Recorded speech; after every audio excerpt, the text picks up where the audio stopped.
우리가 다 알다시피 통계에 의하면 한국 교회가 전반적으로 침체기에 있는 것을 보게 되어집니다. 이런 와중 속에서 모든 그리스도인과 교회는 부흥을 원합니다. 부흥이라고 하는 것이 도대체 무엇인가? 하나님의 백성이 세상 속에서 회복되어지고 쇠퇴해가는 교회 안에 생명을 회복하게 하시는 하나님의 특별한 역사가 부흥입니다. 부흥에는 말씀이 전파되어질 때에 백성들이 적극적인 반응을 보이고 그리고 회개가 있고 뜨거운 기도와 전도와 특별히 사회 약자를 돌아보는 구체적인 행동이 뒤따르는 것이 바로 부흥인 것을 볼 수가 있습니다. 복음주의 구약학자인 월트 카이저는 부흥을 이야기하게 되어질 때에 역대하 7장 14절을 가장 중요한 기절로 이야기를 합니다. 내 이름으로 일컫는 내 백성이 그들의 악한 길에서 떠나 스스로 낮추고 기도하여 내 얼굴을 찾으면 내가 하늘에서 듣고 그들의 죄를 사하고 그들의 땅을 고칠지라. 이 규절에 의하면 이 부흥이라고 하는 것은 스스로 겸비하고 기도와 영적 갈망 속에서 죄의 고백과 함께 우상에서 돌이키는 개혁과 회개가 있어야 된다라고 하는 것을 말씀합니다. 그렇다고 한다면 우리가 어떻게 부흥을 경험할 수가 있느냐? 우리 하박국서 3장을 통해서 한번 생각해 보려고 합니다. 첫째, 우리는 부흥은 나로부터 시작되어져야 한다고 하는 것입니다. 여러분, 남유다의 20명의 왕 중에서 마지막 선한 왕으로 평가를 받는 왕이 요시야 왕입니다. 그러나 그는 BC 609년 무깃도에서 애굽의 바로 누구와 싸우다가 전사를 하고 맙니다. 성전 보수공사를 하다가 율법책을 발견하고 개혁을 이루어갔던 지도자 요시야 왕이 죽자 이제 악한 왕들이 나타나서 나라의 멸망길을 재촉하고 있었습니다. 그러한 와중 속에 하박국 선지자가 활동을 합니다. 몇 년 전에는 요시야를 중심으로 해서 개혁과 부흥을 맛보았는데 이제는 쇠망의 길을 걷고 있는 조국 유다를 바라보면서 하박국은 안타깝게 외치고 있습니다. 하박국 1장을 통해서 하박국 선지자는 하나님이 살아서 역사하신다고 한다면 왜 이 죄를 짓고 있는 이 백성을 그대로 놔두시는 겁니까? 라고 그렇게 질문을 합니다. 그랬더니 하나님께서 바벨론을 사용하여 남방 유대를 징계할 것을 말씀을 하시니 또 하박국이 뭐라고 말을 하냐면 어떻게 남방 유다보다 더 악한 바벨론을 들어서 유다를 징계한단 말입니까? 라고 그것이 옳은지 질문을 하게 되어집니다. 하나님의 대답이 나타납니다. 바벨론은 징계에 불과하다. 그리고 그들은 바로 그들의 악한 행위 때문에 그들로 심판을 받게 될 것이다. 유다가 잘못해서 하나님이 바벨론이라고 하는 도구를 사용하지만 그 도구가 그대로 있는 것이 아니라 그 도구인 바벨론도 바로 심판을 받게 될 것이다. 그러한 와중 속에서 우리가 가져야 될 것은 오직 믿음을 가지고 살아야 된다. 그것이 중요하다. 그렇게 이야기를 합니다. 그러면서 뭐라고 말씀합니까?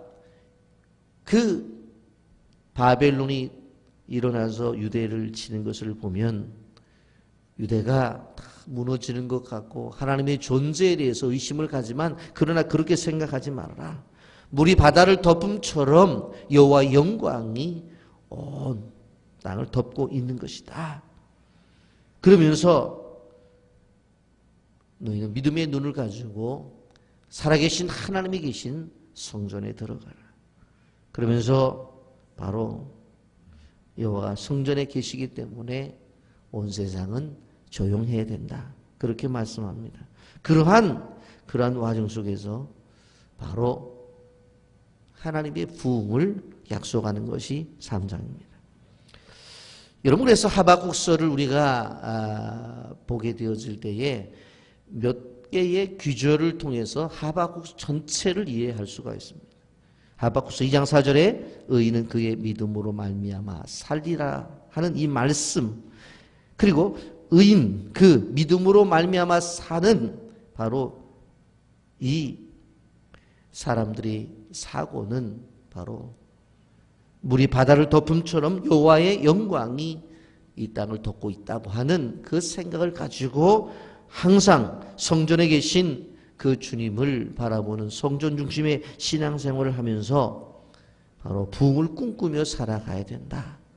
그러면 이제 우리가 내일부터 생각해 볼 수 있는 하박국서 마지막에 항상 감사의 생활을 할 수가 있다라고 하는 이러한 말씀으로 우리가 이해가 될 수가 있습니다. 여러분, 사실 우리가 생각해 보면 바벨론의 침략을 인해서 유대 땅의 백성들이 고통을 당하게 되어질 때에 객관적으로 보면 이러한 아픔과 고통이 찾아와요. 그런데 바로 하박국의 마음속에서부터는 무엇을 꿈꾸고 있어요? 부흥을 꿈꾸고 있어요. 우리의 환경과 우리의 형편과 우리의 상황과 다르게 그의 마음속에 끓어오르는 바로 이 부흥의 하나님이 주신 거룩한 욕망, 그런 것들을 우리가 바라보면서 이 시대 속에서 우리의 모습 속에서도 그러한 거룩한 주님이 주시는 그러한 열정이 솟아오기를 예수님의 이름으로 축복합니다. 여러분, 이렇게 이야기를 하면서 하박국은 지금까지 이스라엘의 역사 속에서 일어났던 부흥 운동에 대해서 그는 끄집어서 쭉 3절부터 바로 15절까지 이야기를 하고 있는 것을 바라볼 수가 있습니다. 여러분, 3절부터 보게 되어지면 하박국은 840년 전 출애굽 당시에 위대한 일을 행했던 하나님을 회상합니다. 하나님이 대만과 바란산에서 오신다고 말하죠.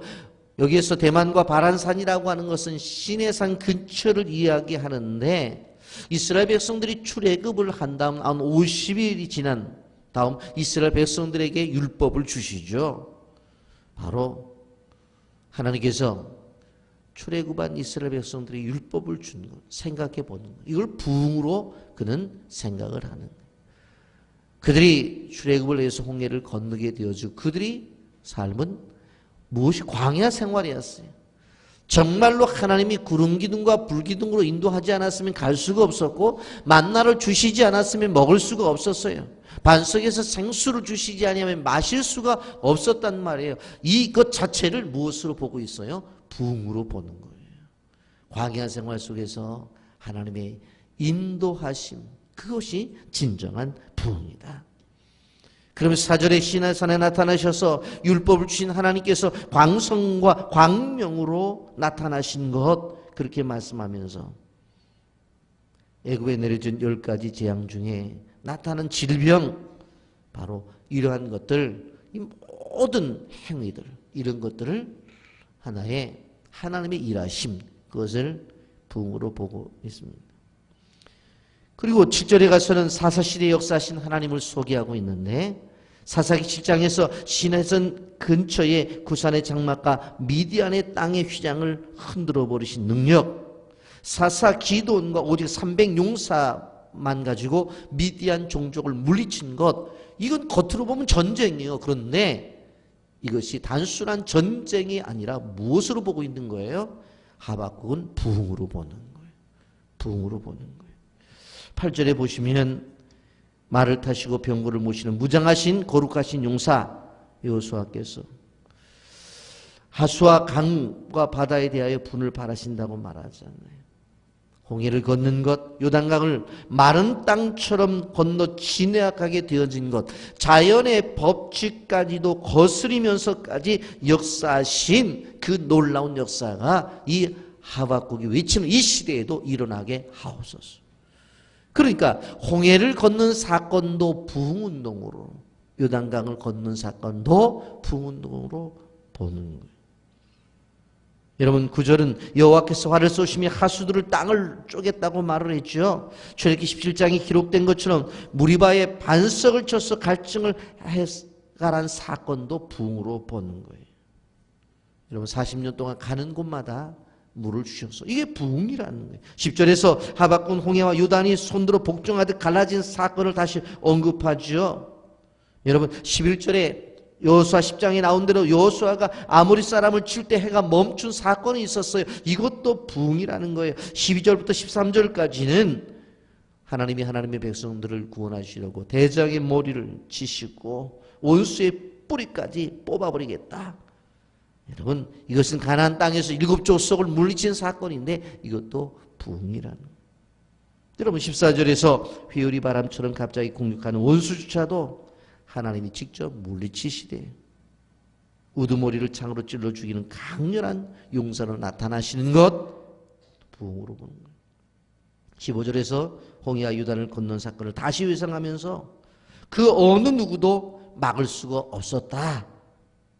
여러분, 우리가 쭉 이러한 사건의 내용을 보면서 부흥이라는 것은 단순히 예수를 믿는 사람들이 그냥 몰려드는 것, 많이 모인 것, 그것이 부흥의 전부가 아니라 부흥은 삶 속에 깊숙이 들어와 있다. 부흥이라고 하는 것은 우리의 생활 속에 깊숙이 들어와서 우리의 필요를 채워주시고 남들이 안 된다고 하는 것을 이루어내는 사건, 이런 것들이 진정 하나님이 우리를 향하신 부흥이라는 거예요. 여러분, 하박국 선지자가 외친 이 부흥운동을 보면서 우리는 생각을 바꾸어야 됩니다. 육신의 질병을 걸린 사람들이 치료를 받는 것도 하나님의 손길 속에 일어나는 거기 때문에 그것도 부흥이라고 하는, 경제적인 어려움을 당하는 사람들이 하나님의 메추라기와 만나로 먹이시고 생수의 물을 주셨던 것처럼 모든 생활에 책임지는 역사를 경험하는 것도 부흥이라는 거예요. 남들이 안 된다고 하는 홍해를 걸르고 남들이 불가능하다고 하는 요단을 건너서 들어가서 가나안 7족속을 쳐부시고 그 땅을 하나님의 나라로 만드는 것도 부흥이란 말이에요. 진정한 부흥이라고 하는 것이 단순히 사람만 전도해서 모아놓고 사람이 많아졌다, 부흥이네. 더 깊은 부흥을 생각하라는 거예요. 생활 구석구석에 나타나는 하나님이 말씀하시는 부흥, 그 부흥을 말씀한, 여기 보면 반복적으로 얘기해요. 반복적으로. 여러분, 우리는 이스라엘의 역사 속에서 부흥을 봐야 돼요. 여러분, 그렇다고 한다면 이스라엘의 역사 속에 나타난 부흥을 그냥 단순히 이스라엘 백성들은 이런 부흥을 맛봤네 라고 해서 그냥 넘어갈 거냐라고 하는 것입니다. 여러분, 우리가 알아야 될 것은 무엇이에요? 이 부흥은 우리의 부흥으로 열매를 맺어야 된다라고 하는 것입니다. 아멘입니까? 자, 2절 말씀 다 같이 보겠습니다. 시작. 여호와여, 내가 주께 대한 소문을 듣고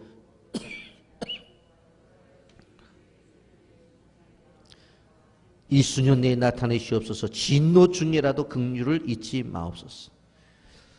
자, 여기에 보면 주의 일, 부흥이라는 것은 내 일이 아니라 주님의 일이에요. 내 일이 아니라 주님. 그렇기 때문에 내가 하는 것이 아니라 누가 하는 거예요? 주님이 하시는 거예요. 그런데 수년 내에 부흥하게 하옵소서. 수년 내에 나타내시옵소서. 부흥이라고 하는 것은 뭐예요? 주님의 나타나심이에요. 그런데 이 부흥이 여기에 보니까 진노 중에라도 긍휼을 잊지 마소서. 부흥이 언제 일어날 수 있어요? 하나님의 진노 속에서도 나타날 수 있다라고 하는 것을 성경이 말씀하고 있는 겁니다. 이스라엘 백성들이 잘못을 해서 하나님께서 바벨론을 들어서 채찍을 때리고 있는 그러한 고통 중에서도 부흥은 일어나게 된다. 아멘입니까? 결국 바벨론의 포로로 잡혀갔을 때에 그들의 마음속에 부흥운동이 일어나는 거예요.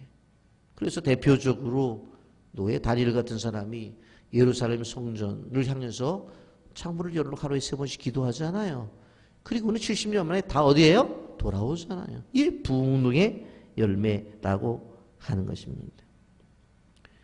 이런 분명 우리는 알 수가 있어요.